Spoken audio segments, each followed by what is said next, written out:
Ya, tentu kita bisa melihat ya bagaimana Donald Trump terpilih kembali. Artinya kan rakyat Amerika juga sudah mengalami bagaimana ketika dipimpin oleh Donald Trump dan sekarang memilih kembali. Berarti kan ada segmen pemilih tetap ya dari Donald Trump yang memang mengunggulkan Donald Trump. Dalam satu sisi Kamala Harris ya mewakili sosok perempuan ya.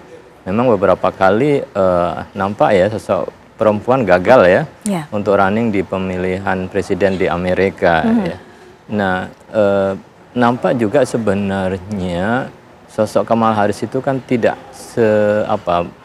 dalam sisi lawan tanding Donald Trump itu kan mungkin kita tidak melihat bahwa Donald Trump itu sangat hebat, tetapi ada kelemahan dari Kamala Harris yang sebenarnya dipersiapkan dalam waktu yang juga tidak lama ya, karena kan menggantikan Biden. Betul. Dan Biden pada awal itu masih digadang-gadang untuk menjadi calon, tetapi kan mengundurkan diri. Jadi dari sisi ini kita bisa memahami, apalagi isu-isu yang dibawa oleh Donald Trump itu kan banyak isu-isu yang bersifat populis ya, yang berkembang di masyarakat, di grassroots, kemudian ingin make American great again ya, hal-hal slogan-slogan itu.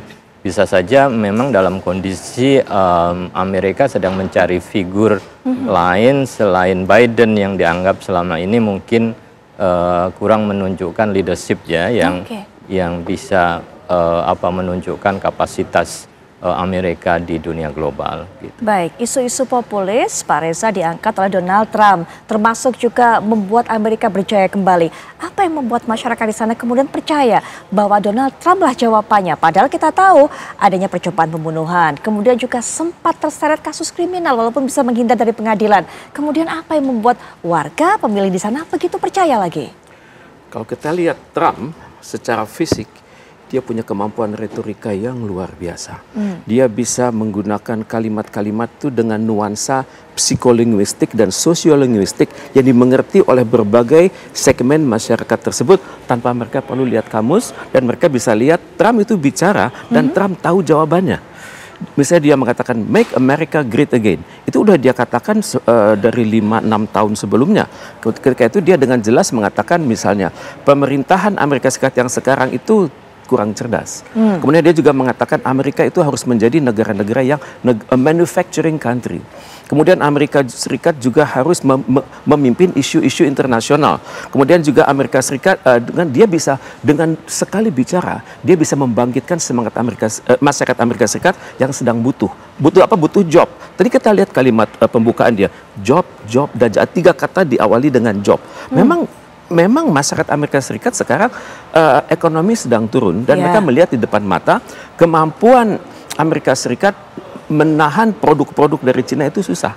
Trump dengan sekali kalimat mengatakan, misalnya dia pernah mengatakan, we make America great again, satu. Kemudian dia juga mengatakan China, they have eaten our lunch. Kemudian ada beberapa negara bagian Amerika Serikat yang biasanya memproduksi bahan konstruksi itu gagal di dalam negerinya sendiri melawan terjangan produk-produk Cina. Misalnya North Carolina, Alabama, dan Oregon. Kalau dia menyebut 3 nama negara bagian, itu penduduknya itu mendidih. Merasa aku bisa diwakili oleh seorang Donald Trump nantinya. Jadi kemampuan retorika. Memainkan ego dari masyarakat itu juga pastinya berarti. Betul, hebat. Tidak banyak pemimpin yang bisa berbicara lintas generasi dengan bahasa yang mudah dimengerti. Dan juga dalam kondisi sekarang di mana kejar-kejaran kan, sampai seminggu lalu angka masih 46, 47.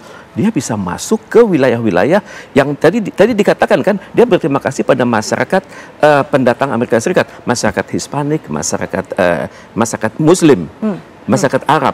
Tegas dia katakan, berarti Trump mendapat dukungan dari kelompok itu kan. Padahal kemarin baru saja Trump ini kemudian dimusuhi oleh pendukung ataupun juga warga dari Puerto Rico. Itulah anehnya, bahkan terhadap warga Puerto Rico di wilayah-wilayah pedalaman dia bisa menang begitu. Dan tentunya hal ini membuat saya berpikir apa yang dilakukan di depan layar dan juga apa yang dilakukan di belakang layar itu ternyata berbeda ya. Ada panggung depan, ada panggung belakang. Mungkin maksudnya Pak Reza? Misalnya di panggung belakang tidak mustahil tim sukses dia itu bergerak dari rumah ke rumah. Dan kemudian barangkali melakukan editing dari statement-statement Trump tersebut, mungkin dengan kata statement pimpinan kami mungkin tidak dimengerti dengan penuh karena ini adalah bahasa kampanye. Tapi kita lihat di daerah-daerah yang pro Demokrat itu kemenangan dari Harris itu makin kecil. Jadi walaupun Trump tidak menang di situ, tapi skornya itu semakin dekat. Jadi ini tanggapan dari media Fox per hari ini. Kemudian juga tadi kita katakan sama-sama dia pernah hampir terbunuh. Itu betul sekali, itu peluru itu benar-benar nyasar dan tepat. Trump mengatakan Tuhan sudah mempercayakan saya untuk memimpin Amerika Serikat selanjutnya dan masyarakat percaya. Dan tim kampanye benar-benar menggunakan momentum itu untuk meningkatkan citra Trump dan dia berhasil, rezeki dia. Suara kaum muslim di Amerika sebenarnya condong kemana? Kamala Harris atau Donald Trump? Tapi nanti Prof Yon mungkin bisa mengulas lebih ini karena juga termasuk harapan mereka. Apa yang bisa dilakukan oleh dua sosok ini, Kamala Harris ataupun Donald Trump, untuk bisa menyelesaikan konflik antara Israel dengan negara-negara Timur Tengah lainnya? Kami akan kembali membahas ini setelah jeda. Mungkin sedikit informasi juga untuk Anda, penentuan kemenangan bagi Donald Trump ini ada di daerah-daerah yang memang ini swing state-nya yang menjadi battleground ini ternyata dimenangkan oleh Donald Trump, yaitu daerah Philadelphia, kemudian juga Wisconsin. Tadi sebelum jeda juga saya sempat tanyakan kepada Prof Yon, kemana suara kaum muslim terutama di Amerika Serikat? Apakah cenderung ke Kamala Harris atau memberikan suaranya pada Donald Trump? Karena ini melambangkan harapan mereka kepada pemimpin baru mereka yang bisa setidaknya menjembatani konflik Israel dengan Palestina. Prof Yon. Ya, kalau kita melihat suara muslim di Amerika, kan muslim itu kecewa ya dengan kebijakan Biden yang tidak tegas ya, terhadap perang yang terjadi, genosida yang dilakukan oleh Israel. Sehingga masa-masa kampanye itu banyak sekali ungkapan-ungkapannya yang menyebutkan jangan pilih Harris karena Harris kan bagian dari Biden. Jadi upaya untuk menjauhkan komunitas-komunitas Muslim dengan Demokrat ya. Dan di samping Donald Trump dan Harris itu kan ada calon independen ya, Jill Stein kalau nggak salah, perempuan dari Partai Hijau. Dan itu menunjukkan bahkan memberikan dukungan yang kuat terhadap Palestina sehingga banyak suara-suara komunitas muslim diarahkan ke sana asal bukan ke Harris karena itu menunjukkan kekecewaan mereka. Dan Donald Trump juga mampu untuk mencoba ya membuat atraksi ya kepada komunitas muslim yang mengatakan bahwa ya kalau dia menjadi presiden perang di Gaza akan selesai, dihentikan. Cuman kan tidak ada penjelasan bagaimana dia akan menghentikan perang Gaza, apakah berpihak kepada Palestina atau justru kepada Israel yang itu tadi apakah membuat nasib Palestina menjadi baik atau semakin menderita. Nah itu kan belum selesai, tetapi itu menjadi daya tarik. Bahkan dalam kampanye terakhir kan dia juga mengumpulkan beberapa imam-imam ya di state-state tertentu dan itu memberikan dukungan kepada Donald Trump yang artinya mereka berharap bahwa ya Donald Trump bisa berkontribusi di dalam hal menghentikan ya genosida yang terjadi saat ini. Jadi suara komunitas muslim memang banyak yang tidak karena kekecewaan terhadap